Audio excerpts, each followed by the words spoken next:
Good evening, everyone, and welcome to the 2018 Candidate Forum for the State Representative seat in the 15th Middlesex District, representing Woburn Wards 1 and 7 and all of Lexington. My name is Angela Ortiz, and as Woburn, or chair of the Woburn Democratic City Committee, I'm thrilled to share this experience with all of you here tonight, as well as all of the viewers tuning in at home. This is a wonderful opportunity to get to know these candidates, see where they stand on issues that are important to our community and the Commonwealth, and to help you determine who you will support and ultimately vote for on September 4th, the day after Labor Day in the primaries.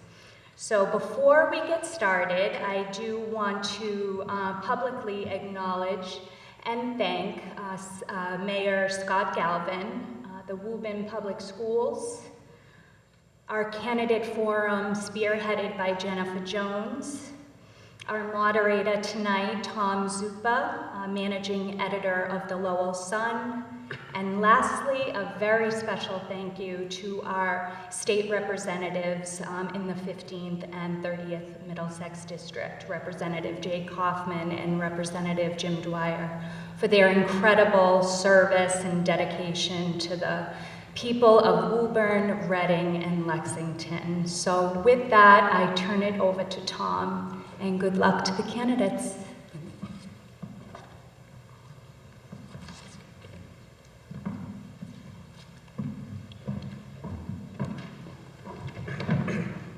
Thank you, Angela, and good evening, everyone. Welcome to those of you here at this beautiful hall of Woburn High School, and to those of you watching at home via Woburn Public Media Center and on Facebook Live. In keeping with the use of public buildings, all candidates on all ballots were invited to participate this evening. There are 5 candidates in this race. They are all Democrats, and they are all here with us this evening. They are Michelle Sicolo, Matthew Cullen, William Sweeney, Joseph Lahiff, and Mary Ann Stewart. Candidates, thank you for being here this evening. Because there is no Republican or third-party candidate on a ballot, barring a write-in campaign, one of these candidates will be your next state representative in Wards 1 and 7 in Woburn, come January. Our rules for the forum this evening are as follows. Candidates will be allowed 1 minute for an opening statement. They will answer questions submitted by voters in the district or developed by myself and the city committee. These questions are designed to be equal for all candidates. Candidates have 90 seconds to respond to a question. Our timekeepers this evening, Phyllis Norwood and Lindsay Higgins, who is your Ward 7 City Councilor, are going to keep the candidates on a tight schedule. Should one candidate mention another candidate, that candidate will be allowed time to respond. Further, I may allow other candidates to respond as well if needed. As moderator, I also reserve the right to ask follow-up or clarifying questions. The forum ends with 2-minute closing statements from each candidate. By participating this evening, the candidates have agreed to several things, including refraining from personal attacks, staying on topic, and respecting the rulings of the moderator as final. Finally, I ask you in the audience this evening to hold comments and applause until the end of the forum. That's enough for me. With that, it's time to hear from the candidates. Our first opening statement this evening comes from Ms. Sicolo. Thank you. Good evening, and thank you for your interest in this important race. I'm a lifelong resident of Lexington and a lifelong neighbor to the great city of Woburn. Public service is at the core of who I am. From my first real job as Hudson's Assistant Town Administrator to my very extensive work in regional planning on issues that have a real impact on Woburn and Lexington, to my present role as a selectman in Lexington. Solving problems, creating consensus, and doing serious planning for the future of the communities I serve has been both my occupation and my passion. I've spent 25 years building statewide relationships, earning credibility, learning from my constituents, and getting tangible results. I have the broad knowledge, the vision, the skills, and the strong alliances throughout the state to make me the best representative for the people of Woburn and Lexington. Thank you. Mr. Cullen. Thank you all so much for coming. And thank you to the Woburn Democratic Party for organizing this as well. I was born in the district as well. I have 2 young children. They're actually going to end up going to the same schools I did. So I am concerned about their future and the futures of all of our children. If elected, I will focus on improving education across the Commonwealth, making sure the economy works for everyone, assuring access to quality health care, and protecting the environment. I am qualified to address these issues because I've spent my life learning how to draft and pass effective policy and legislation. This is true both in my educational and professional lives. I earned a bachelor's from Brandeis, a master's from Harvard, and a PhD in political science from Northeastern. I have worked at all levels of government, from my time in the Massachusetts Democratic Party to the local level, the federal, and the state. I have unique experience gained from over 7 years at the State House as a research and budget director. I've done all the aspects of this job, drafting and passing major legislation, defending budget priorities, and committee work. Thank you. Mr. Sweeney. Hi, folks. Let me just say thank you for coming tonight, and thank you to the Woburn Democratic City Committee. When important discussions like we're going to have tonight just don't happen. It takes people and hard work to make them happen, and your participation, so let me just say thank you. My name is Bill Sweeney. I'm running to be state representative because I know that democracy is just not a spectator sport. This is the kind of thing you really have to work at. I grew up in a family that really instilled that belief in me, and I grew up in a family that taught me that good government doesn't just happen. You really have to fight for it every day. I happen to be one of those people that sort of woke up during the Bernie Sanders run for the presidency, and in my case, that meant remembering that you have to fight for the government that you want. I'm not a politician. I haven't run for office. Sanders run for the presidency. I don't think I'm part of the existing entrenched, kind of that you have to fight for the government. I'm running because I just don't think my daughters can afford to be sitting here 30 years from now. I don't think I'm part of the same issues that we're going to talk about tonight. I'm really running for state rep because I know that Massachusetts can lead on critical issues, and that's why I'm here asking for your vote. Thank you. Thank you. Ms. Stewart. I'm sorry, Mr. Huff, I apologize. That's all right, Tom. Thank you, and good evening, everyone. My name is Jolie Huff, and I'm running for state representative of the 15th Middlesex District. I have deep roots in both Woburn and Lexington. I grew up in Lexington and spent over 22 years there as a police officer. During my career, I spent 5 years assigned as a school resource officer, working as part of a team with teachers, guidance counselors, administrators, and support staff on issues such as bullying, violence, and the opioid crisis. I'm currently the Director of Asset Management at New Path, Inc. here in Woburn. I'm a former Lexington Town Meeting member, a husband, a dad, a proud dad of 2 kids who are out holding signs tonight. I hope they were polite to you on your way in. If elected, my priorities will include addressing issues such as violence in our schools, our crippling opioid crisis, and giving a voice to those who literally can't speak for themselves. Above all, my focus will be on listening to you. I'm in Woburn every day. I look forward to seeing and hearing from you about the issues that matter in your lives. Thank you. Thank you. And now, Ms. Stewart. I'm running to represent bold, progressive values in the State House. Massachusetts has been a proving ground in the past, and we need to have the courage to stand up for the values that improve people's lives. Investing in strong public education and public transportation, jobs for the future, protecting our environment, addressing climate change and the opioid public health crisis. And I have a long history of giving voice to our values, more than 20 years. After serving on parent-teacher associations at the local, state, and national levels, and elected twice to the Lexington School Committee, including as chair, Governor Deval Patrick made me one of his legacy appointments to the State Board of Ed in 2014. In the fight for education equity, I haven't hesitated standing up for our values and our concerns, like LGBTQ equality, media literacy and civics education, social-emotional learning, and improved METCO funding, and more. It's my proven track record on these issues and others that have earned me the endorsements of 2 leading statewide progressive groups. I look forward to addressing your concerns tonight. Thank you, candidates. Now we're going to go on to the questions. The first question goes to you, Ms. Sokola. 15th Middlesex District represents all of Lexington and 2 wards in Woburn. All 5 of you live in Lexington. What steps will you take to ensure your Woburn constituents are represented equally and that their views will be fairly represented on Beacon Hill? Thank you for the excellent question. As a person who spent my career in regional planning, I've worked with many, many communities and represented quite a few, and I make it a habit to make sure that I attend all the key meetings that I need to attend and hold office hours in the district is something that I would plan to do as well. One of the things that Representative Jake Hoffman has done for years is his open house, and I think that those open houses should also be done here in Woburn to give an opportunity for state officials to come and speak and for constituents to interact with their ideas and their concerns. I'm the kind of candidate and I will be the kind of representative who is present for key events within the community, things such as holidays, Memorial Day, and Veterans Day. Those are things I never miss in my hometown, and I've already taken a look to see that the schedules actually don't overlap. It's possible to do both in both communities. I'll be present, I'll be here for you, and I will listen to you. Thank you. Mr. Cohen. I think it's an important question about how we make sure that everyone is represented, and everyone is represented fairly. And this is something that's critical to me across everything I do, and everything that I spent my time at the State House doing, was making sure that if something was going to work, it would have to work for everyone.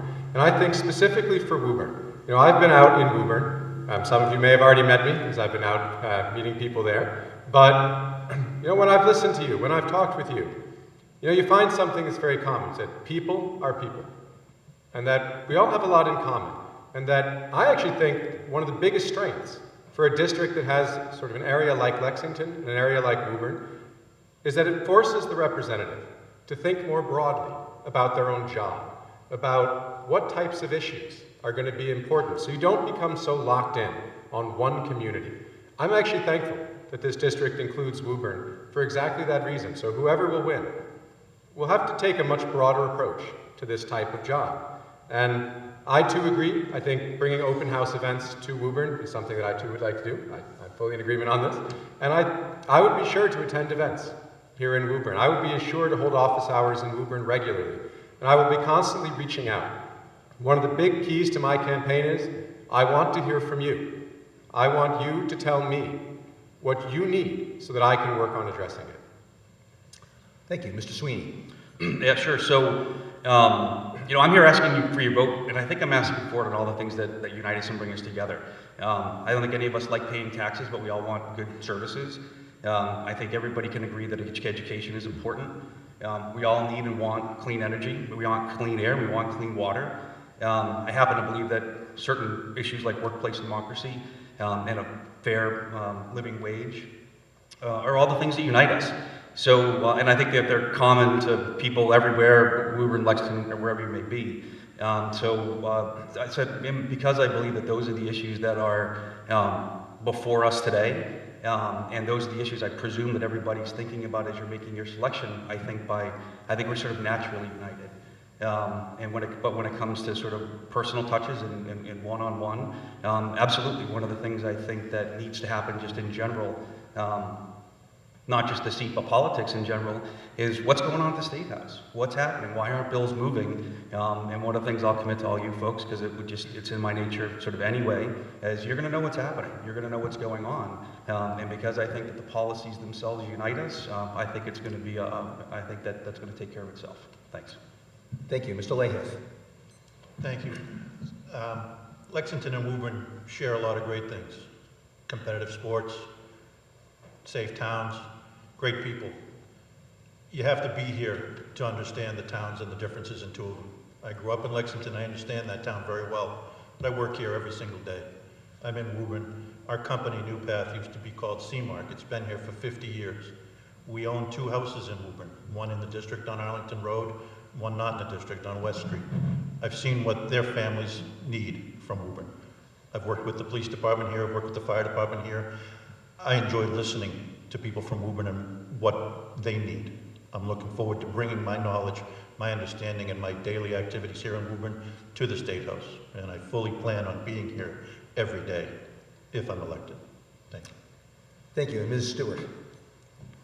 So I've met so many of you already. I ran in the Special Senate last year and met many people across all of Woburn, but it's been really great connecting with people here in Wards 1 and 7. And when it comes to serving people, I'm ready to do what it takes as our next state representative.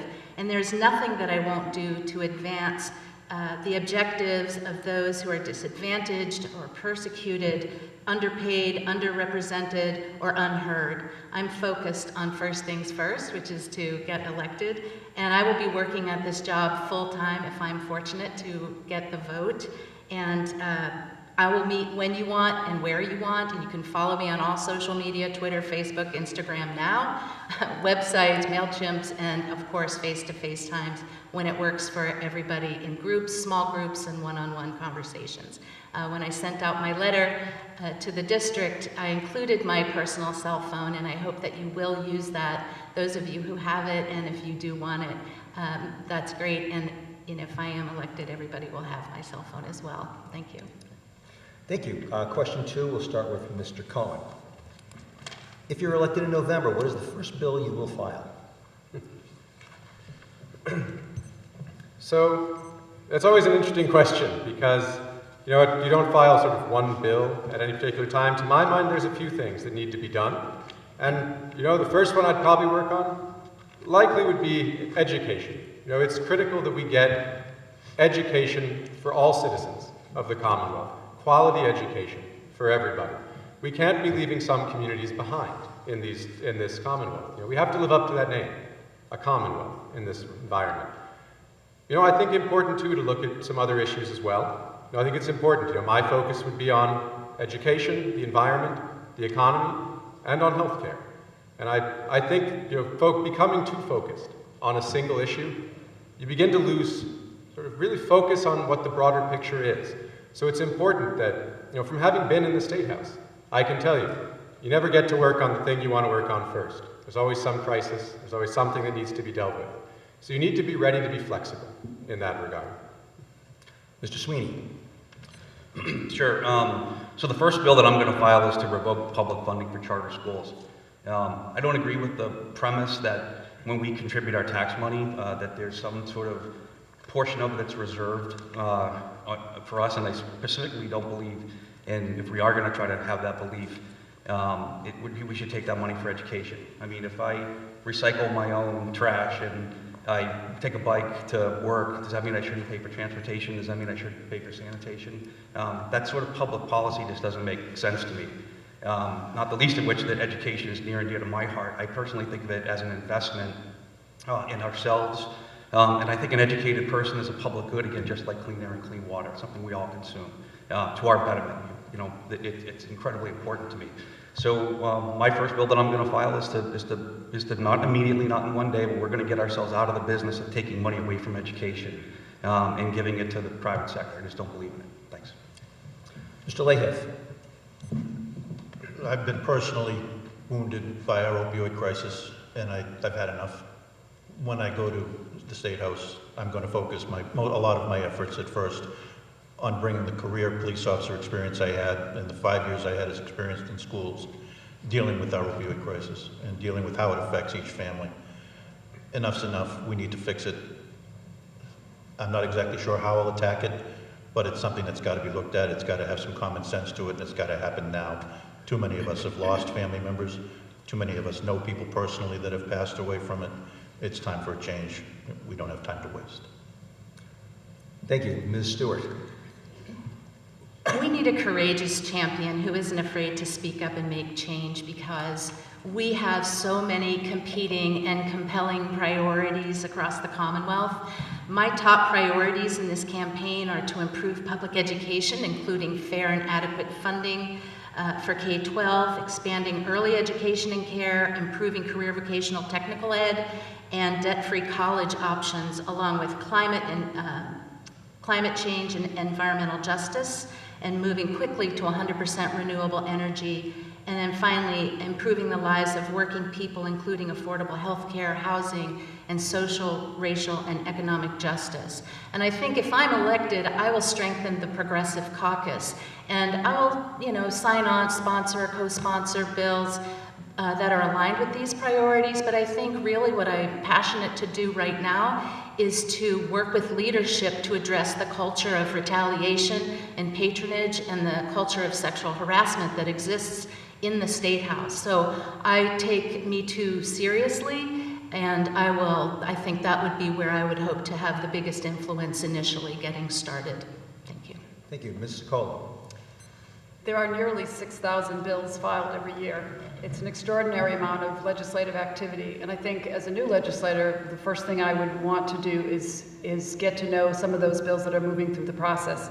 And I am already quite familiar with many of them because I chair the Metropolitan Area Planning Council's Legislative Committee and have worked, in the past I was on the Mass Municipal Association Board for several years as well, and have worked on a wide range of legislation. There are a number of bills I'm already working on and have been working on as a selectman, and with Jake Hoffman retiring, I think some of the bills that he has routinely filed, I'd want to pick up and file again. So while I agree with my colleagues that education is critical and a number of the issues they cited are important, I would want to file a bill for senior property tax relief. Specifically, we have a circuit breaker right now that isn't providing enough of a benefit and is not giving options for cities and towns to means test and be asset flexible. So I would want to work to refile that bill. I think it's important. I'm working on a transit betterment bill that gives a new tool to cities and towns to help create transportation options and creates a formula that is a funding formula that will work for everybody. And I'm interested in exploring a gun control measure that would allow us to require insurance for gun owners and make people civilly accountable if their gun is misused, if it's not locked up. I've been working actively in Lexington with the Lexington Says Enough group on the anti-violence gun issue, and I think we need to do more on that area as well. Thank you. We'll move on to question 3. We'll start with Mr. Sweeney. You support the Fair Share Amendment. If so, is it fair to tax the most wealthy at a higher rate simply because they can afford to pay more? I actually don't support the Fair Share Amendment as it's written. It's an amendment to the state constitution in the way that the way that it's written and the way that the public policy is created by the amendment itself. It directs monies towards 2 very important and that I'm absolutely supportive of: transportation and education. I just don't think it's good public policy. I don't think that's the right way to go about it. I think that its evolution has been something to sort of find some space where we can get this, where we can get what isn't happening, which is a progressive tax rate in Massachusetts, which I do agree with. And we sort of found that people over $1 million seems like something that people will vote for, and and education and transportation are 2 issues that people feel that are pretty generally applicable. So it seems we just sort of found policy space for something that's going to happen. So I don't. Now, the fact that I don't like it, I'm not really generally in support of it, doesn't mean I don't support the policy goals. I don't think you're going to find anybody who's going to be more supportive of that policy. I think there are many things that we can do, and I'll give you a simple example. Look at the bottom of your paycheck. Look at all the money that comes out of your pay directly. When someone gets capital gains, they don't have that same experience. We need to do simple structural things like take the money from capital gains at the time that the transaction happens. Thank you. Thank you. Mr. Lahiff. I'm very skeptical of any tax that the state wants to increase. I think right now we tax an awful lot here in Massachusetts. I'm speaking as someone that does not have $1 million, so I probably wouldn't be affected by the Fair Share Amendment. But I'm skeptical of it. It's going to be a hard sell to get me to increase any tax across the board. I want to look at how we spend our money currently. I think we spend an awful lot of money, probably foolishly, and I'd like to take a close look at every single bill and see where we can save money before we set about increasing taxes on anyone. Millionaires can probably afford to spend more on taxes than I can, but being fair to them and being fair to everybody, I want to make sure their dollar's spent just as cautiously as someone that doesn't have $1 million. So as it stands, no, I probably would not support the Fair Share Amendment. Thank you. Ms. Stewart. 2 things to understand about our tax system. Number 1, it's inadequate. And number 2, it's unfair. When the Raise Up Massachusetts Coalition asked me to take the lead on better funding for this initiative, for better funding for public education and for public transportation, I was eager to sign on because it was going to make have millionaires pay their fair share.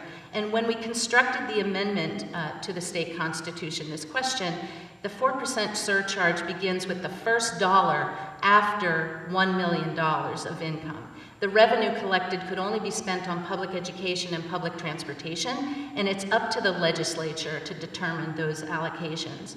I think the best way to help working families and build a stronger economy for all is to make sure we have quality public schools for our children, affordable public higher education options, and a transportation system that allows people to get to school or work, brings customers to businesses, and helps everyone fulfill their daily tasks. Thanks.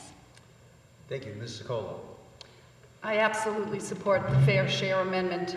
We were asked if it's fair to ask people with higher incomes to pay more. If you look at the data from the Mass Budget and Policy Center, you will see that high-income earners actually pay a lower overall percentage of their income on taxes. When you add up sales tax and real estate tax and income tax, they pay a far lower proportion of their income. And I believe that our tax system needs to be made far more effective.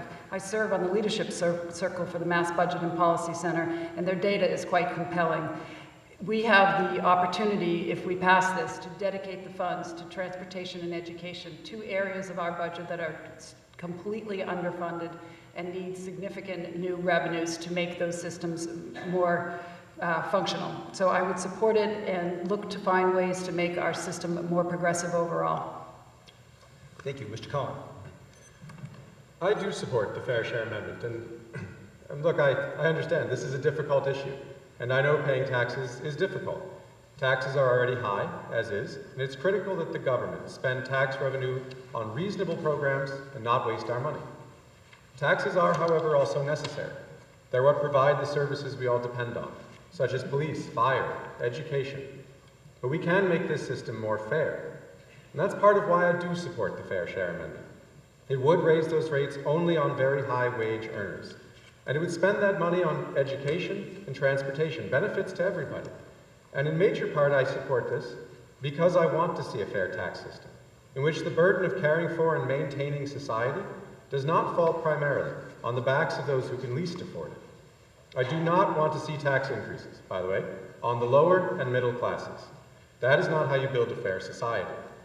I have also, by the way, regarding the Fair Share Amendment, and is it fair, met numerous people who would have been impacted by this, and they've been supportive. I have not encountered a great deal of opposition here.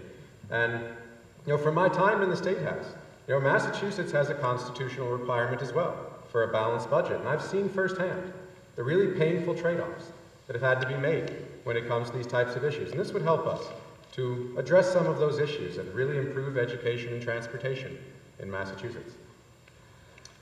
Thank you, Mr. Cohen. We're going to go to question 4 now. We'll start with you, Mr. Layhiff. I'm going to involve a little math here. One of the themes I've heard so far tonight is fairness and equity. In 2018, Lexington received $14 million in Chapter 70 money, $1,931 per student. Woburn received $8.7 million, which is $1,897 per student. Is the Chapter 70 formula flawed, and what can you do to make it more equitable to the city? By that math, it would sound as if it's not fair. And I have not read Chapter 70 thoroughly, so what changes I would make to it, I can't quote to you offhand. I know Lexington has a fantastic school system, and Woburn has a fantastic school system. Having them disperse that money fairly and equitably is probably something I would address as soon as I got there. It's part of what I believe we need to look at for keeping taxes where they are, or, if possible, making it easier on people that are working day in and day out. Thank you, Ms. Sweeney. I'm sorry, Ms. Stewart. So the Foundation Budget Review Commission was formed in 2014, and it met and gave a final report in 2015. It looked at our foundation budget formula, something that was supposed to be looked at every 5 years after it was implemented 25 years ago, and it hadn't. And initially, the legislature kept its promise of increasing the aid into the account by $1.2 billion every year. And in fact, most communities are contributing more than 25% into their education budgets. And what the Foundation Budget Review Commission found was that the state was underfunding public education by between $1 and $2 billion.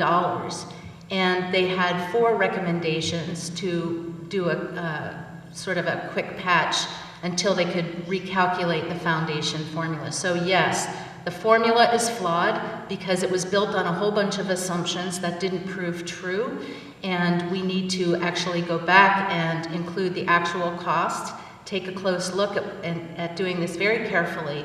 But in the meantime, we need to increase the percentages for special education, English education, English learning education, and for economically disadvantaged students, as well as take a look at retirement healthcare benefit line. Thank you. Thank you, Ms. Sokola. I'm going to echo some of what Ms. Stewart just described. The Foundation Budget Review Commission released its report in 2015, and the legislature has been attempting to implement the recommendations, and I support fully implementing those recommendations. On the Local Government Advisory Commission, which I served, we spent a fair amount of time advocating for those line items and those budget items that were just described that will help make the formula more fair. And those do include the English language learners, those include the funding for special education. Employee benefits in particular are an area of the budget that's very much underfunded. Transportation, regional transportation as well, and the low-income student line items. So those are areas that we have to fix structurally in the budget that will help make the system more fair and help bring more funding into Woburn and into Lexington as well, to all of our school systems. But the bigger problem is that we have an equity issue across the Commonwealth. Wealthier communities are able to afford more in education, and we have great disparity between wealthy towns and poor towns in the quality of the school systems that they provide. And I think this is an area that we absolutely need to address as a Commonwealth, because we can't leave our neighbors behind, and we can't let low and moderate income communities fall further and further behind while we claim to have the greatest educational system, or one of the greatest systems in the country. It's just not acceptable when we have that level of disparity. So the Foundation Budget Review Commission recommendations need to be implemented, and we need to fix the formula. Thank you, Mr. Cohen. Ensuring that all students across Massachusetts receive a high-quality education is critical to me. You know, we are a Commonwealth, and we must live up to that name. And I don't believe that town property values should really define the quality of schools and what's available to schools. And you know, one of these challenges, I echo again what both Selectman Scolo and Ms. Stewart has said. We must look at the foundation. The Commonwealth should use the Foundation Budget Review Commission. You know, it's important. This is an important way to make sure the state money is being used effectively and fairly. I also think it's part of why the Fair Share Amendment to our last question is so critical. It will provide additional money that can be used to help address some of these inequities.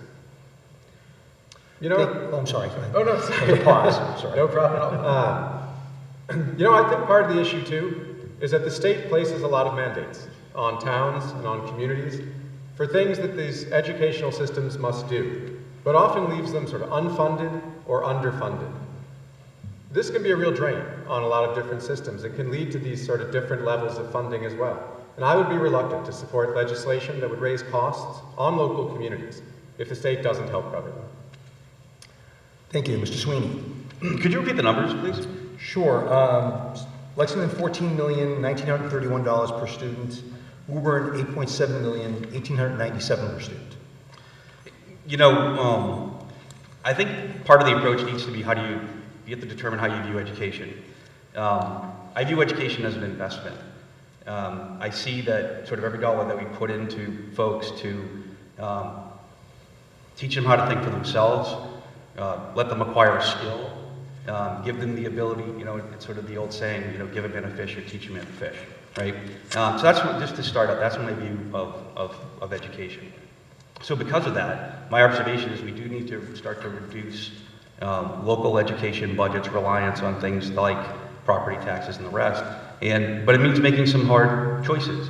We absolutely could face a situation, the candidate that you folks choose to elect, where the Supreme Court's going to find the Fair Share Amendment out of line. Folks are going to decide that they want to reduce the sales tax because nobody likes to pay taxes, and we're going to go make some hard choices.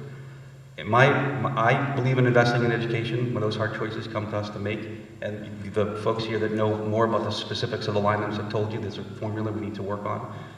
But I'm going to look at it from a perspective of investment and investing in ourselves and our kids.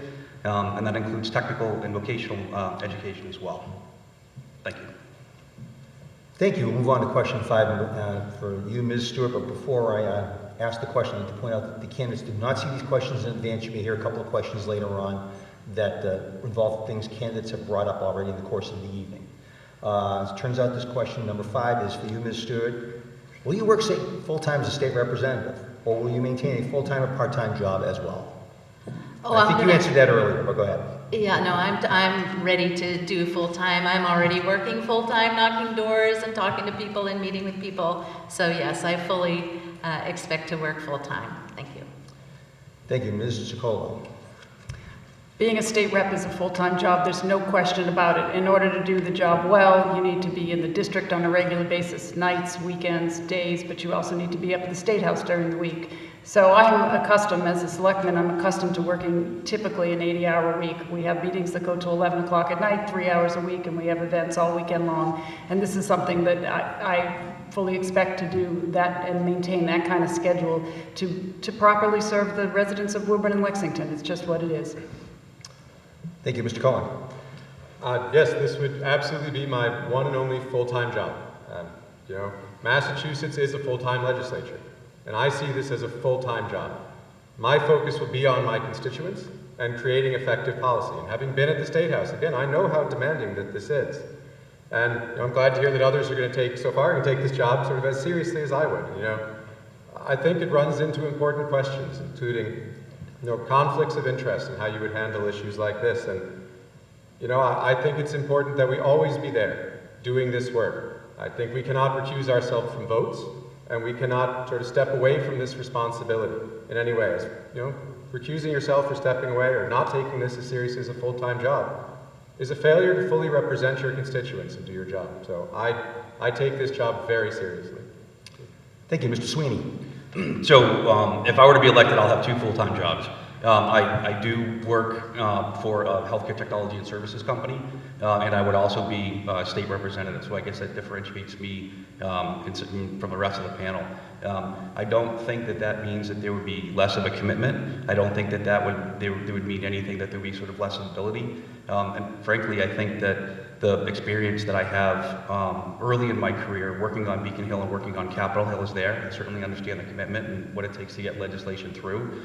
At the same time, 20 plus years in the private sector, I think gives me a unique perspective, whether it's talking about how we have to increase the health care for the people that work for us, to hiring people, and how just the experiences that someone who works in a business setting brings to the job. So, but to be clear again, I will have 2 full-time jobs were you to select me to be your state representative. Thank you. Thank you, Mr. Leahy. I've found it nearly impossible over the course of my life not to jump in fully in anything I do. As a police officer, I was elected as union president, took it on fully, loved it, loved every minute of it, spent almost 10 years doing it, and then got elected to the National Board of Directors for our union. It's something that I found a passion in, it's something I do. If I commit to something, you get all of me. At New Path, I serve on every single volunteer activity I can possibly jump into. As a state rep, you'd see me every single day. It would be my full-time job. It would be my full-time passion. I wouldn't have a second. Thank you. We'll move on to question 6. This will go to you, Ms. Ciccolo. Brian Kaiser, the police chief in Chelsea, gave an interview last week in which he said that perhaps police officers in Massachusetts should be licensed. His theory is that an officer who commits misconduct and resigns before a hearing can then just go work someplace else because it's like that misconduct never happened. What do you think of that idea? I haven't given it a lot of consideration, but certainly if there are licensing requirements that are developed with law enforcement officials at the table to develop those licensing requirements, I think that could be a healthy thing. In the DPW field, we have an accreditation process, and I've just watched Lexington go through the accreditation process several times, and that gives them the knowledge that they're meeting the standards and exceeding the standards and upholding the responsibilities in a way that the community expects them to do. So I think it would be something worth looking at, and I would be open to the idea. Thank you. Mr. Cohen. It's an interesting question too, and I will concede as well, not something that I'd necessarily given a tremendous amount of thought to. Joe, my friend, maybe, maybe you'll have some more insights on this one. But, you know, I think it's an interesting idea, and I think there's some merit to that. I think we'd have to be careful. We'd want to work very carefully with the police, with police unions, to make sure that this is a good idea. And I do think licensing can be a powerful tool. Honestly, my final project at the State House, before I left there about 5 years ago, was to work to improve so-called sober homes, which offer a safe, sober environment for people to recover from addiction. And many homes were actually taking advantage of sort of federal government protections. And there was really a limited ability we had to regulate them. Some were failing to provide a sober environment at all. So it was actually my proposal to create a voluntary licensing program where we could work with the homes to make sure that they were doing what they were supposed to do. Actually, an initial bill did not pass. I ended up working with the Department of Public Health, and we ended up creating this licensing program. The program's now up and running and helped reduce the number of bad homes. So I don't know if it's an exact parallel, but it is an indication that these sort of licensing programs can be effective. And it's one of those neat tricks, by the way, you learn when you're up in that building for over 7 years. You get to see all the ways to get around when your legislation doesn't pass. Not something I knew how to do at first, so it took me a while to learn to do that. Does anyone? Mr. Sweeney. Yeah, I guess I hesitate to render an opinion on something that I haven't had time to consider. So and plus I don't want to get taken to the woodshed if I say the wrong thing. So, I guess I'll agree that, if there's a portability issue, and that's not being addressed, let's address it. But again, I don't know much about the issue, and so, we'll just sort of refrain at this time from weighing in too heavily. Mr. Lahiff. Police officer, and I can tell you, being a police officer in the police field in general is among the most highly regulated professions you can possibly imagine. I can't think of a lot of other careers where wearing a body camera is becoming a more and more common part of your everyday attire. Police officers do make mistakes. I've worked with police officers that have made mistakes. I've seen them get terminated. And I can tell you now, it's extremely difficult to get a job again once you've been terminated. Our policing field in general is extremely hard to fill. We have a deficit of police officers in Lexington now, in part because of the recruiting process.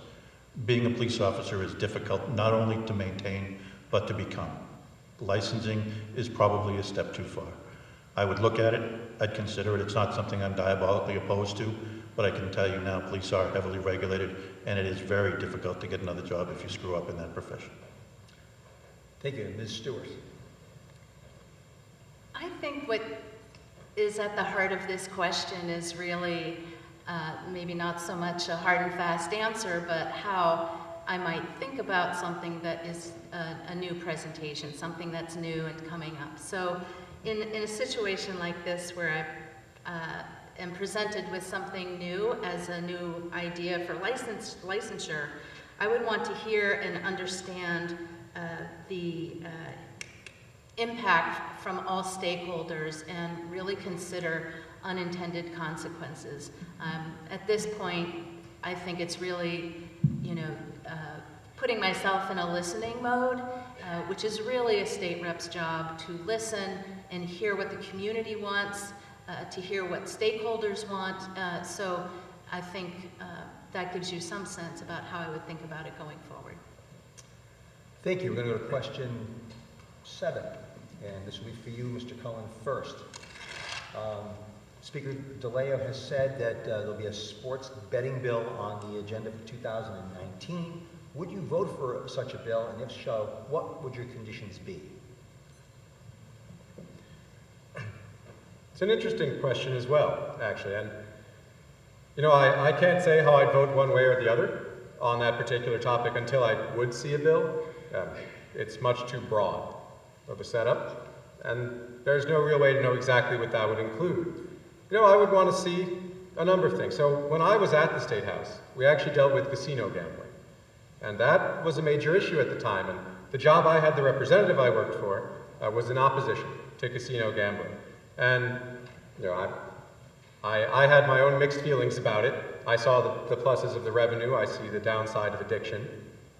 To me, I would be hesitant on sports betting, in large part due to dangers around addiction. I worked for the Committee on Mental Health and Substance Abuse as part of my time there. And I saw firsthand the devastation that all sorts of gambling addiction can have. So I would want to make sure that if this type of bill were going to be introduced, that the most important thing to me would be protections to keep people from getting addicted as best we could, and if people were to become addicted, to ensure that at least an enormous chunk, if not all of this money, that we would make from sports betting should go to addiction treatment.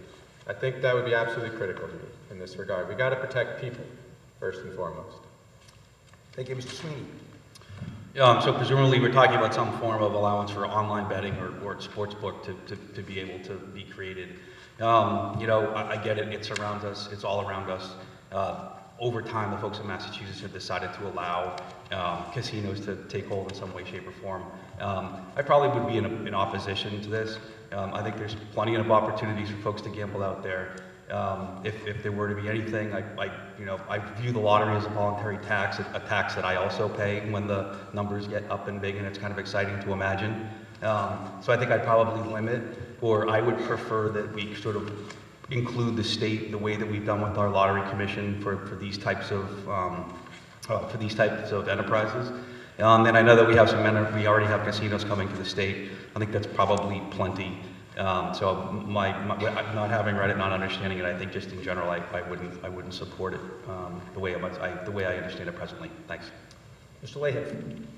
I consider myself extremely conservative when it comes to raising taxes, but I'm all ears when it comes to imposing a tax on an industry that already exists. Sports betting exists. It's something that most people have done at one point or another in their lives. It's something that's probably underserved when it comes to the addiction that can follow.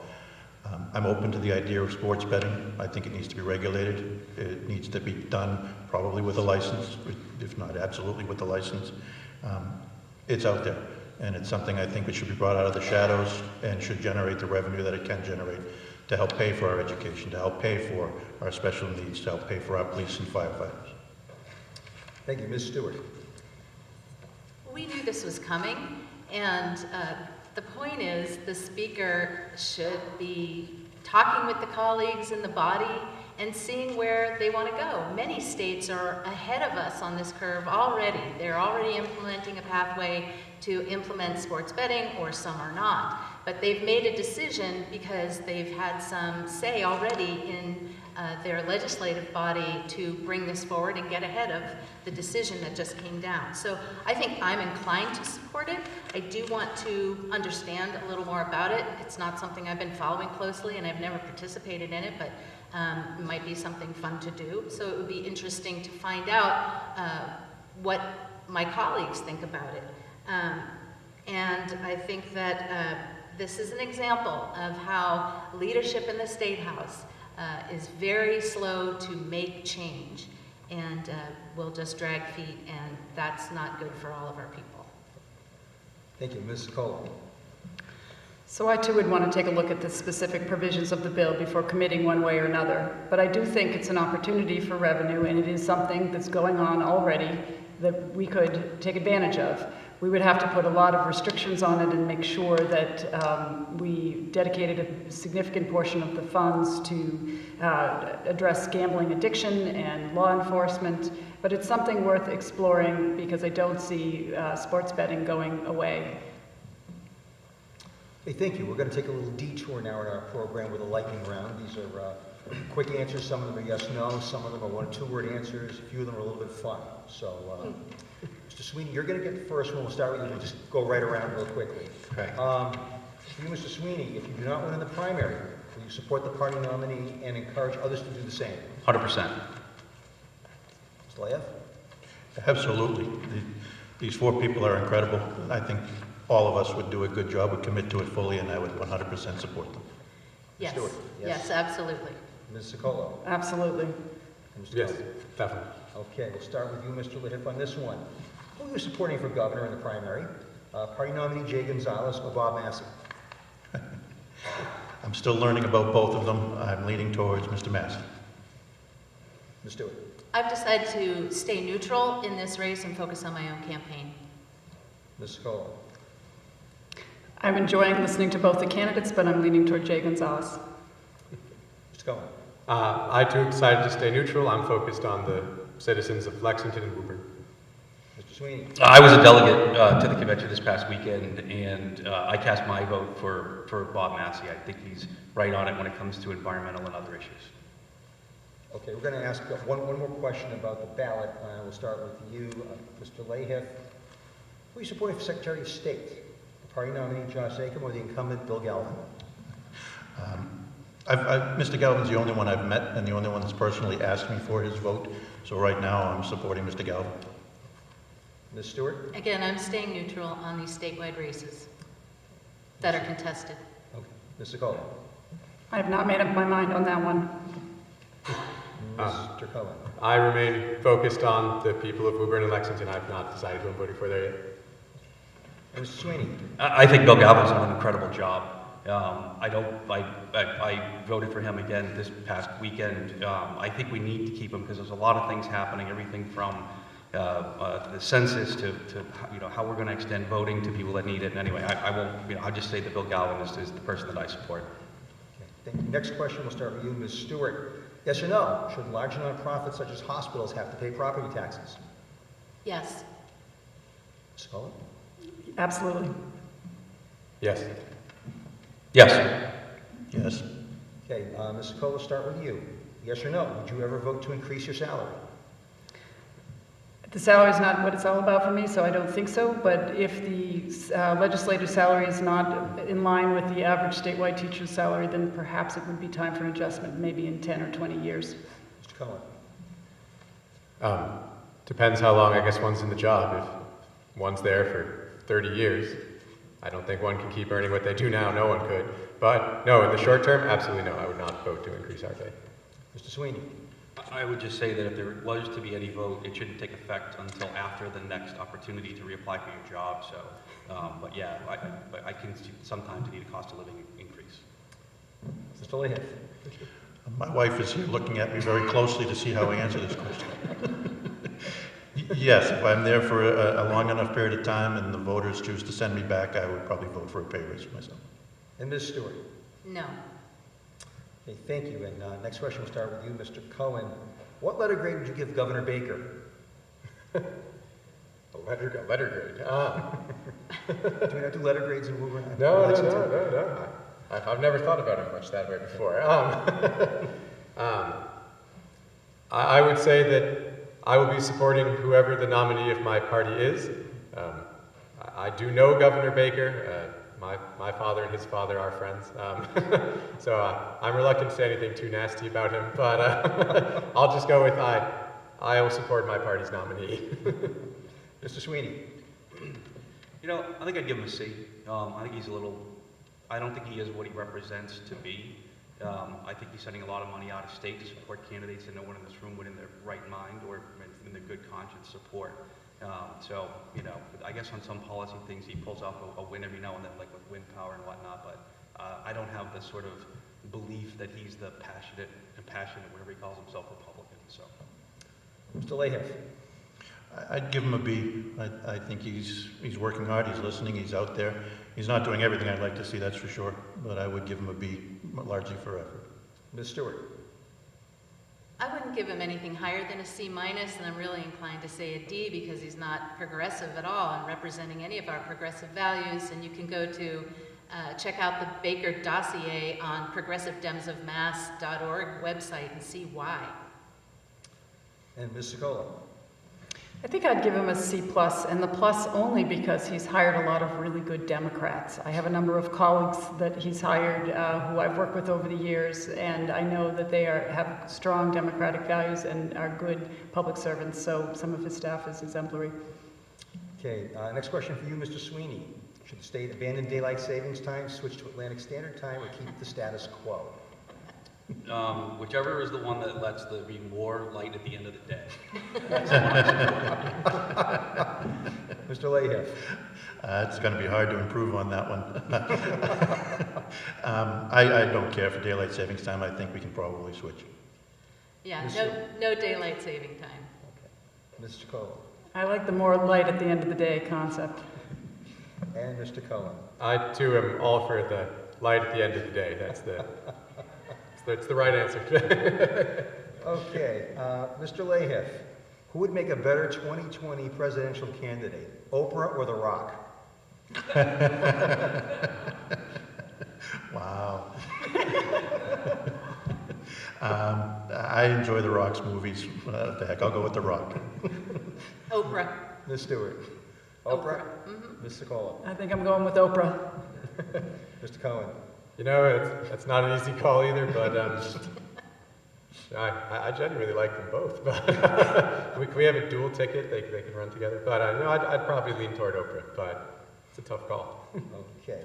Yeah, I'll go over, right? We don't win prizes under our chairs and that kind of stuff. So that sounds good. Okay, Ms. Stewart, best pizza topping. Banana peppers and sausage. Ms. Sokola. Pepperoni. Mr. Cohen. Cheese. Can't improve on pizza. It's perfect. It's cheese and black olives, extra cheese, black olives, and pepperoni for me. Okay. And Mr. Lahiff. I'm a Hawaiian lover. Pineapples and ham. I love Hawaiian. Okay. We have one more question. You get this one, Ms. Socolo, and I have to just point out to the candidates, choose your answer carefully, because I asked this question 2 weeks ago, and one of the candidates got their wish. If you had the power to take one show off television, what would it be? Fox and Friends, so we have less tweets from the president. Mr. Cohen. I guess I'll go with. I was going to go with Fox and Friends, but I'll go with Hannity. Yeah, I'll just take the Trump show off. Can I get that one? Mr. Lahiff. I'm going to take this opportunity to protect myself in the future. I'm going to take the entire ID network off because my wife is learning entirely too much about how to get rid of me. And Ms. Stewart. Fox News. Okay. And to explain that question, 2 weeks ago I asked it, Mr. Remillard answered the Roseanne Show. It was off 3 days later. So. Okay, we're going to return to the questions now, and I believe the next question will go to you, Mr. Lahiff. What is the state spending money on that it shouldn't? I kind of answered this in the earlier round. I think everything needs to be looked at extremely closely. Putting your finger on one thing that the state's spending too much money on, that's just not possible. Every single person in this room has an opinion on where we're overspending money, where we're not appropriately spending money or effectively spending money. I think the appropriate answer is everything. Ms. Stewart. Oh, well, you know, there isn't a line for waste and stuff in the budget. So I remember the Tax Fairness Commission had some recommendations back in 2014 when they came out with their report. And they actually recommended doing a full audit of the tax expenditure portfolio in the State House, and that hasn't been done yet. And so I would take that up. I think that's where we should start. We should also look at pilots in lieu of taxes and corporate tax loopholes. Ms. Sokola. One of the things that struck me is that the criminal justice system, the number of inmates is going down and the costs are going up. And with the new criminal justice reform legislation, it's my hope that we will keep people out of jail and do restorative justice programs, jail diversion programs, and not need to spend as much money in that area. I also think we have to look at corporate tax credits and other types of tax benefits that go to corporations that might be unnecessary, and high university salaries is another area that I think we need to look at. On the cost saving side, while I don't think we need to lower the budget in healthcare, I do think we need to do some cost containment there, and we have the opportunity, if we collaborate on negotiating drug prices, to be able to get better costs for prescription drugs into Massachusetts to help us save some money there. So those are some areas I would look at initially. Thank you. Mr. Cohen. Yeah, there's no one thing the government is spending too much money on. All of the budget always needs a careful review. I think that's really important. You know, when I was at the State House, we actually largely did away with earmarks. They were banned for a time while there. I think that was a good step forward in that regard. It helps reduce some of that waste. It helps make sure that money is not being directed just toward pet projects, but towards things that actually work. And that was always key, by the way. When I was reviewing the budget, the first thing I would ask on a line item was, does this program actually work? And that isn't always asked, and I think it's important that we make sure we do ask that.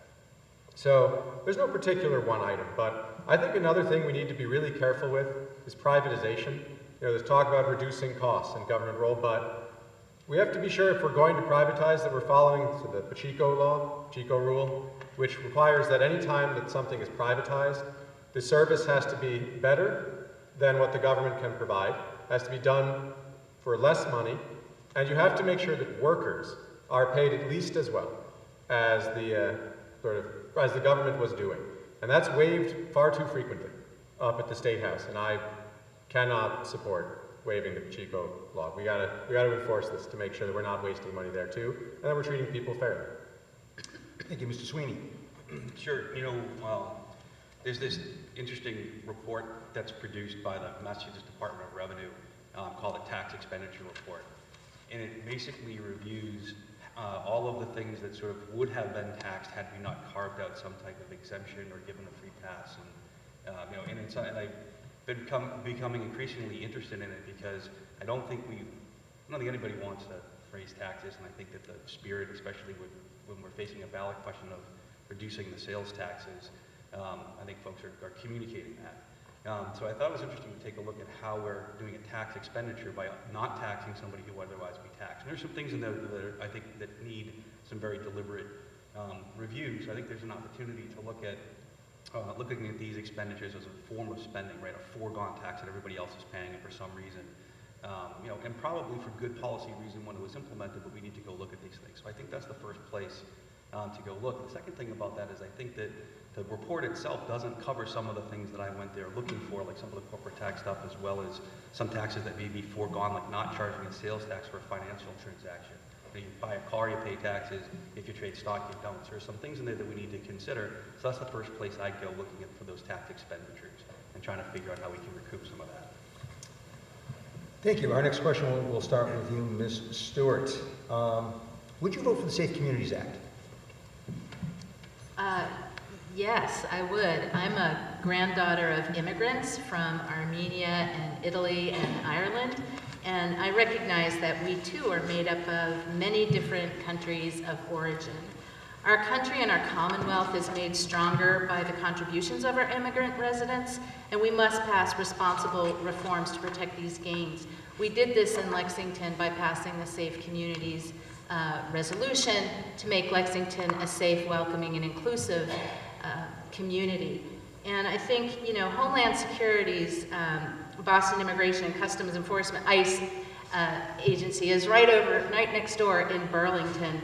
And I was there in February with some people from Woburn Welcomes, to protest the Trump administration's immigration detention and deportation agenda, because it aggressively targets people and families, separating them regardless of how long they've lived in the country.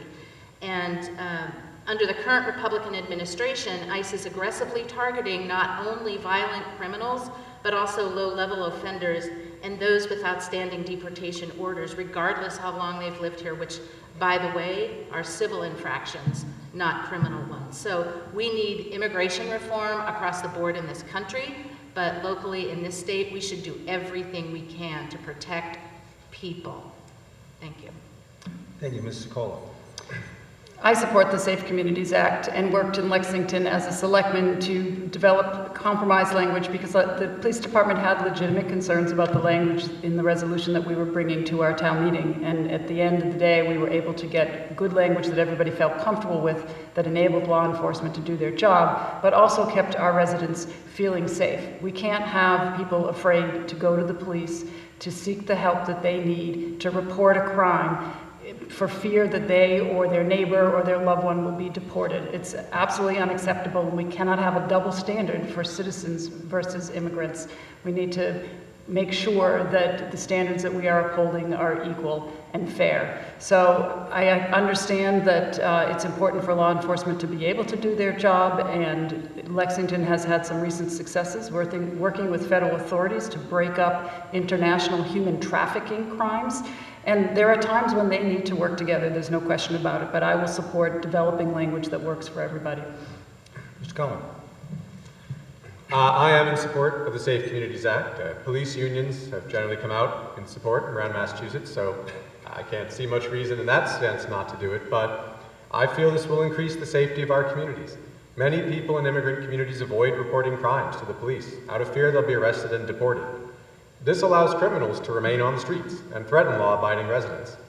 If local police, whose job is not really to enforce purely immigration sort of based policies anyway, are able to work more closely with immigrant communities, it will make everyone safer. And in the end, I genuinely feel as a society, we must be welcoming and treat all people as if they are, people. And for the record, actually, immigrant communities have lower crime rates than the general population. So it's important to fully incorporate people into this system. And, immigrants contribute to our economy, our diversity, our culture. And all of us are descended from immigrants. My grandmother came to America. She fled in the advance of the Nazis. So I am a strong supporter of allowing people to come here. And we absolutely cannot enforce any policy that separates children from their parents.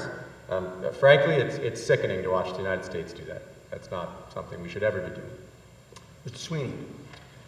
Yeah, I can definitely say that I'm in support of the Safe Communities Act.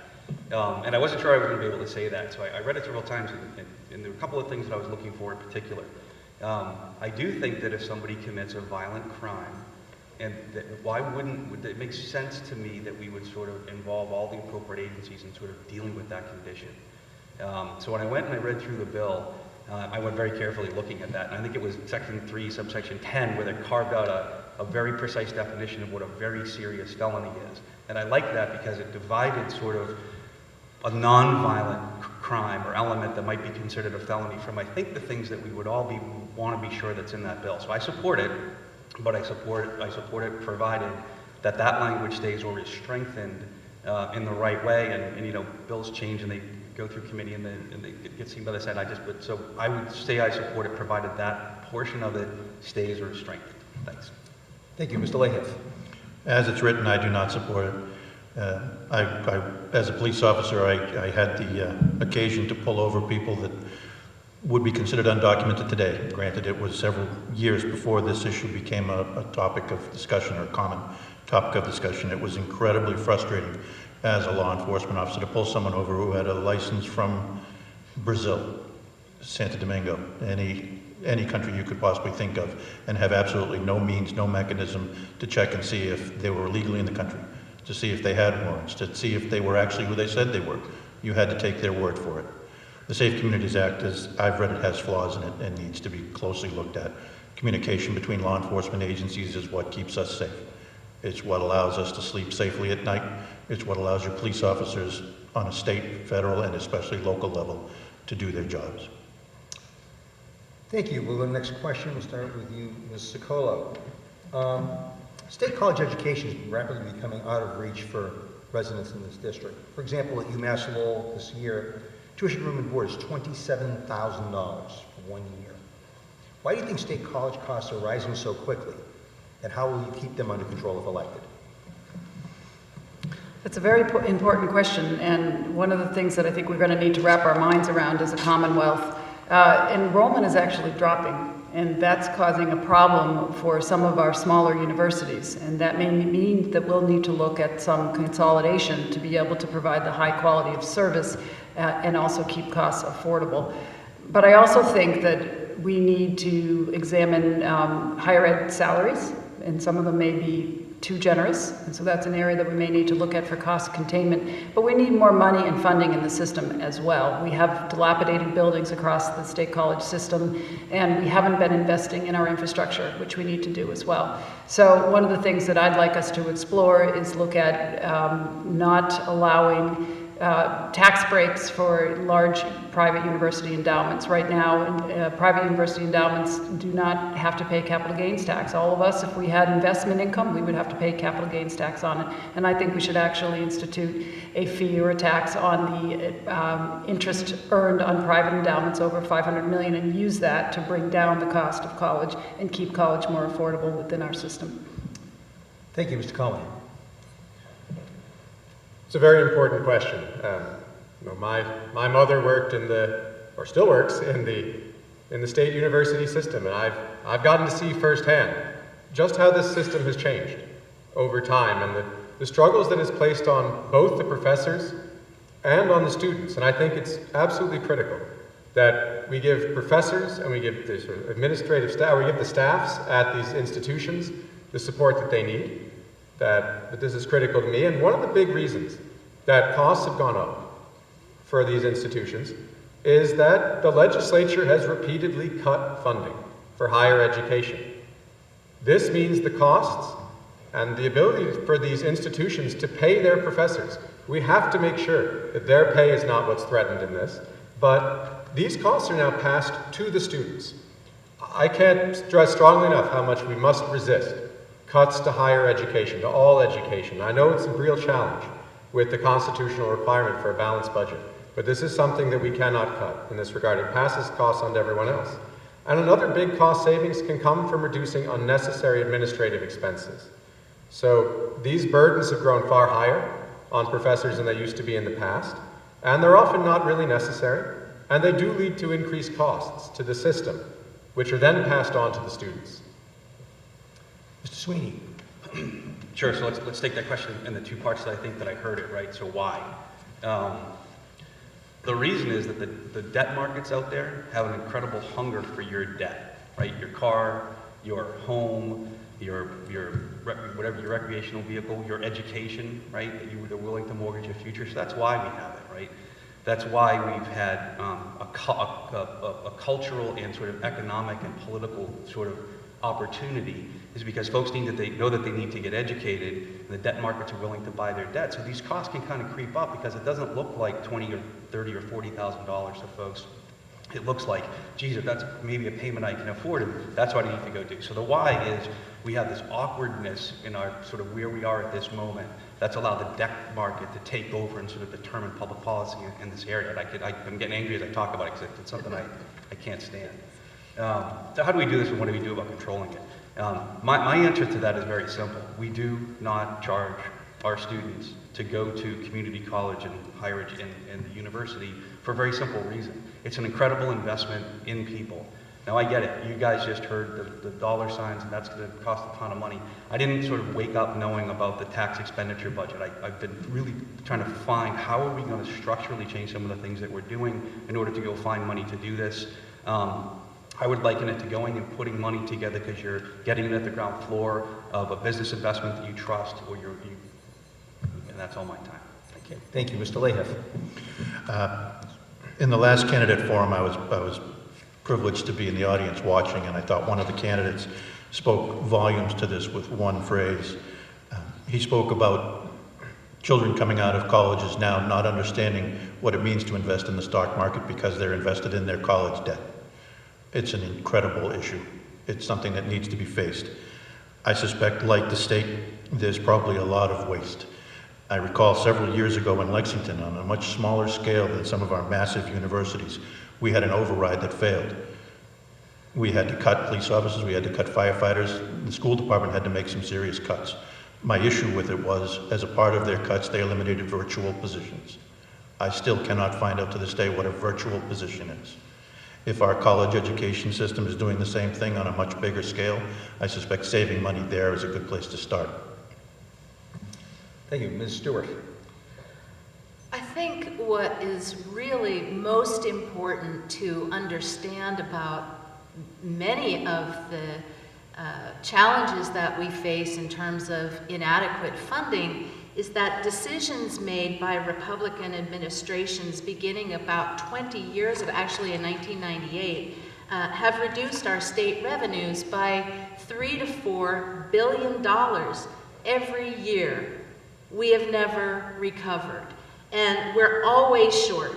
We are, with this governor especially, we're always going from one austerity budget to another, and it's well past time for that to change. One of the challenges is really the tuition hasn't gone up very much, but it's all the fees. And a vast majority of what it costs to go to college, public colleges and universities in Massachusetts, is the result of the ever-increasing fee structure. So this is why the Fair Share Amendment is so important, because we can advocate to our state legislators, and as a legislator, I will work to make those allocations so that we can invest in our education system across the Commonwealth. Okay, thank you. I'm going to try to squeeze one more question in before we go to closing comments. If we could do 1 minute time limit on this, so we can get it in on the time mark, it would be great. We'll start with you, Mr. Cohen. What one life event had a profound impact on your life and shaped you into the person you are today? You know what? I think it would have to be the birth of my children. That has to be what it is. There's nothing more powerful or more moving than watching your children being born. And sorry, it makes me a little emotional even as I talk about it now. But yeah, I'll never forget that. And it reminded me that above anything else in life, you're not here for yourself. It's not why we're here. It's our job to make the world a better place for all of our children, for mine, for yours, for everyone. That's the main reason I'm running here. I want to leave this world better than I found it. When they were born, it just reminds you why you're here. Thank you. Mr. Sweeney. Yeah, undoubtedly. I'm a dad. I have 2 daughters, and I'm not married. And so it's my whole, last 15 years of my life I haven't been in a marriage. So it's been, my daughters, my career, and sort of everything else. I coached them when they played lacrosse. I helped when they did summer theater, which was a thing that we did, and built sets and did the rest. Yeah, so I'm a dad. That's it. There's sort of that's my top priority. It's always been. And I'm sure a lot of folks in the audience, that it's incredibly kind of transformative, and it's been a great experience, of course. Mr. Lahiff. I have to beg your forgiveness in advance. Mine is definitely the birth of my daughter, but it segues into what my parents did for me. My mom and dad are in the audience, and I'm adopted. That's the most moving thing that can happen to have a family choose you. The reason I'm saying it to my daughter is when she was born and I held her in my hands, she was the first person I had ever seen that actually looked like me. I love my parents dearly, but holding someone that really looks like you when you would never, I've got beautiful sisters, they don't look like me. My daughter looks like me, and I agree I want to make it a better future for her and for my 2 sons that left early, and they're gone now. Ms. Stewart. I guess I'm going to say that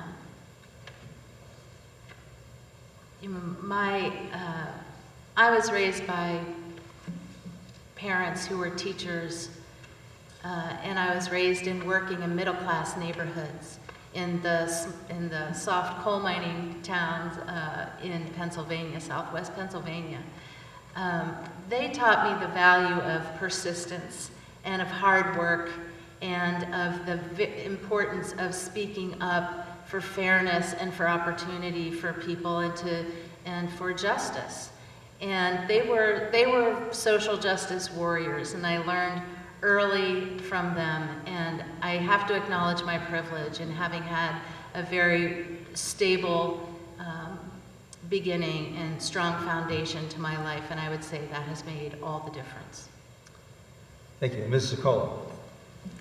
So for me, it's definitely the birth of my 2 children as well. And there's not a day that goes by that I'm not aware of the enormous responsibility that we have to them, especially when you hear our children today express their fears of the future, fear about the air and water quality, fear about the environment, fear about geopolitical things going on around them. And it reminds me every day that we need to be attending to these issues. We need to be engaged in our democracy. We need to be participating to make the world a better place. I have, parents that grew up in poverty. I grew up with a certain level of privilege, and they never let me forget how important it is to understand that not everybody has as much as we do in Lexington and Woburn, and that it's our responsibility to take every step that we can to make the world a better place. Hey, thank you. With that, we're going to go to our closing statements, and in the order we are in, the first closing statement will come from Mr. Sweeney. That's great. Folks, let me just say, thanks for being here tonight. Days and days of rain, we finally get a nice day, and you guys come here and spend your time with us. But this is incredibly important, right? Like I said at the beginning. Sorry. Thank you. So I'm running for state representative, and it kind of goes to one of the questions that we had here tonight, because, 30 years ago, I went to the University of Massachusetts at Amherst, and I had an opportunity to work through college, summers, nights, weekends. I think it was $6,000 all in to get through the school, and some tuition fees. I could do that. My daughter, who's going to college next year, she doesn't have that opportunity to do that. And when I was back in college, I believed in the importance of jobs that could pay a living wage. I knew about affordable health care, clean energy, all the things that we're talking about here tonight. We knew that we needed to confront, and we knew that we needed to confront the systematic problems that lead to wealth and income inequality. We knew it. After I got out of college, I was driven to go into the public sector. I went down to Washington, D.C. I worked for Congressman Meehan. I came back to the State House. I worked for the legislation. I worked for the Committee on Taxation. From there, I moved on. I became the Chief Technology Officer of a private sector company, and I've been working in the private sector for 20 years. Bernie Sanders ran for president. He woke me up, reminded me what I learned around the kitchen table. As I said in my opening remarks, this is hard work. You have to participate. And he started a conversation. He started a conversation that we were having 30 years ago. We knew it was important then. It's still important now. We had been told we couldn't have the conversation. Those were loser issues that we couldn't talk about. I disagree with that sort of entrenched thinking. Bernie showed us the way. I believe that. One of the reasons I'm asking for your vote tonight is I think we need to continue that conversation. A lot of things we didn't talk about here tonight. Some things about the economy. There's some very important issues about how we're going to be able to provide leave. I think we can do that as part of our unemployment system. And anyway, so that's why I'm running. I'm not a politician. I've never run for office before. We need to continue that conversation and see meaningful results. I think we can lead and do it together. Thank you. Thank you, Mr. Huff. I want to thank all of you again for being here this evening, and of course, thank you, Tom, the other candidates, and the Woburn Democratic City Committee. In one form or fashion, I've always found myself in public service, whether in my career as a police officer, at New Path in support of people living with disabilities, or in the activities I've chosen to volunteer my time to. I'm a proud member of the Woburn Host Lions. On the back of the baseball hat they give us as volunteers, it simply reads, "We serve." I've been honored to wear that hat volunteering at events like our Halloween parade, the Boys and Girls Club event at Library Park, or the Carroll Center for the Blind. During my career with the police department, I committed myself to my fellow officers, serving as a local union executive, and then serving on the National Executive Board. Gaining the endorsement of the 23,000 members of the Massachusetts Police Association for my service as a police officer, and the union service that I did being recognized by local Teamsters serves to remind me that I need to continue to do that in the future. As a school resource officer, I saw firsthand the value of collaboration between the incredible people in our school system and the dedicated men and women of our public safety departments. This kind of collaboration is so critical to the success at our State House, and yet seems so lacking in the daily activities of the people that we have there now. If elected, I'll bring the collaborative skills desperately needed to our State House. As your state rep, I'll listen to the constituents, to your concerns. I'll be in the town every single day for you to be available to. I'll draw on my experience I gained as a police officer, as a school resource officer, as a union leader, and working in disabilities. My name is Jolie Huff. I'm running for the State House, and I would appreciate your support and vote on September 4th. Thank you. Thank you, Ms. Stewart. When my husband and I chose to move into Lexington 24 years ago, it was through the Affordable Housing Program, and the community embraced us. When my husband lost his job in the early 2000s, and it took him nearly 3 years to find another full-time position with benefits, I negotiated for health care coverage for our family from my employer, even though I wasn't working full-time. I learned to navigate a complex special education system of services for our daughter, and I have experienced the heartbreaking loss of a loved one to opiate addiction. It's my family's story that motivates me to do what I do in the community and run for public office. I understand how families struggle today, even though they're working harder than ever, that seniors on a fixed income are limited as to what they can pay to continue to live in and support their communities, and the challenges young adults face as they struggle with student debt and search for work. I believe in representation that champions quality public services that people need to overcome the challenges they face every single day. My call is a call to service to improve the lives of all residents in the 15th Middlesex and in the Commonwealth. They deserve a living wage, affordable health care, housing, educational equity for all children no matter where they live, fairness, opportunity, equality for all, strong workers' rights, clean air, clean water, protections for the environment. Serving as our next state representative is an opportunity to extend my call to service and to extend my leadership on critical issues we face in the district and beyond. I don't want to go to Beacon Hill to be another cog in the machine that is the State House. I want to go there and do what is right for people and help them. I ask for your vote on Tuesday, September 4th. Thank you. Thank you. Mrs. Cole. Thank you all. I've spent the past 25 years doing exactly the kind of work that prepares you to be a state rep. My first real job out of UMass Boston, where I got my master's in public affairs, was out in Hudson, a working class community near 495. I was hired as the assistant town administrator, and I thought I'd spend 2 years there and then move on to a bigger city. But I got such great satisfaction out of making the kind of progressive changes that really improved the lives of the people who live there that I just couldn't leave. 20 years later, I had built a senior center, affordable housing, and exciting transportation projects.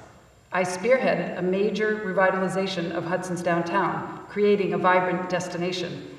My boss called me the director of the Impossible Projects Division. I also became part of the Metropolitan Area Planning Council, which does very important work in regional planning for housing, transportation, economic development, public health, education, and the environment. I headed the agency for 3 terms as its president, and I now chair its legislative committee.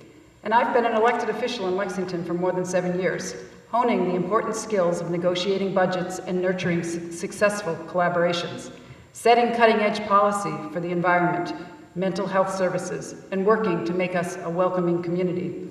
I've learned a lot by listening to the people I serve and solving problems for them. I've built the strong relationships with state agencies and government officials that are crucial to being an effective state rep. I'm well known on Beacon Hill, and I've earned great credibility, and I know how to build productive coalitions. These strong relationships and skills have enabled me and will enable me to get good legislation out of committee and onto the floor for a successful vote. I'm the only candidate with the vision, experience, broad knowledge, and statewide relationships to effectively promote the interests of Woburn and Lexington. I ask for your vote on September 4th. Thank you. And Mr. Cohen, you get the last word. Thank you all again. It's been an honor to be here and a privilege to share the stage with my fellow candidates. Part of why I'm running is to focus on key policy issues. I was the first candidate to offer policy statements and the only one to provide them on the day I announced my candidacy, so that everyone would always know where I stand on the issues. I believe my experience, my unique experience, gives me advantages in achieving these policy goals. I know the process and what it takes to get the job done for my time at the State House. I have written and passed legislation at the State House. I've built consensus with people across the political spectrum, among Democrats and Republicans, and I know that no one accomplishes anything alone in government. I know how to work with the current Speaker of the House. I've stood up to the special interest groups. I know the tactics to use if legislation doesn't pass the first time, so it can be successful the next time. And I know how to work with the governor's office under Republicans and Democrats. These are not skills you can learn elsewhere. While my work at the local and federal levels provided great experiences, they provided me with different skills than those I needed at the State House, where the rules, procedures, and personalities are very different from those at other levels. The skills I gained working at the State House can take years to learn, but I will be ready from the start. I have dedicated my educational, early career, teaching, and personal life to government. I am committed to using my experiences to serve my community by enacting policies that will help everyone in our district and Commonwealth. I care deeply for our district and all of its citizens, and will try to reach out to every single one of you to hear what's on your mind. I will fight every day to see that all our residents have the benefits you and all our families deserve. High-quality educational opportunities, strong government services and public safety, living wages, equal pay for equal work, healthcare access, and a healthy environment. I have a proven track record of success at the State House. With my experience, I know I'll be a strong and effective voice for our district from day one. I promise to keep working hard to earn your vote, and I hope you'll want to learn more about me and get involved in the campaign. Thank you.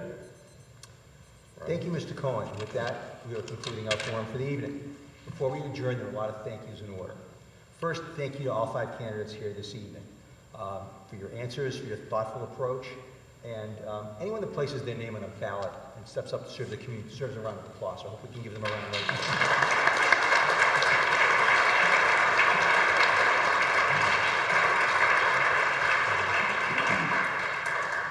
Thank you to Mayor Galvin and the school department for allowing us once again to use this beautiful building. It's one of the most beautiful high school auditoriums I've been in.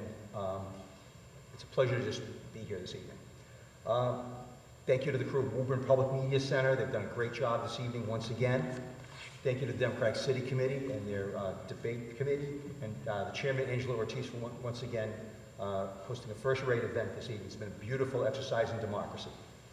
Finally, thank you to those of you here this evening and those of you watching at home, either on Woburn Public Media or on Facebook Live. You, the voters of the 15th District, have some work to do.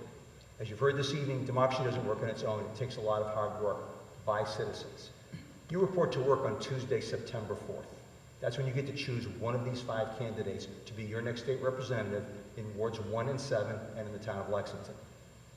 If you're not registered to vote, you have until August 15th. With that, we stand adjourned. Thank you and have a good evening. Thanks, folks.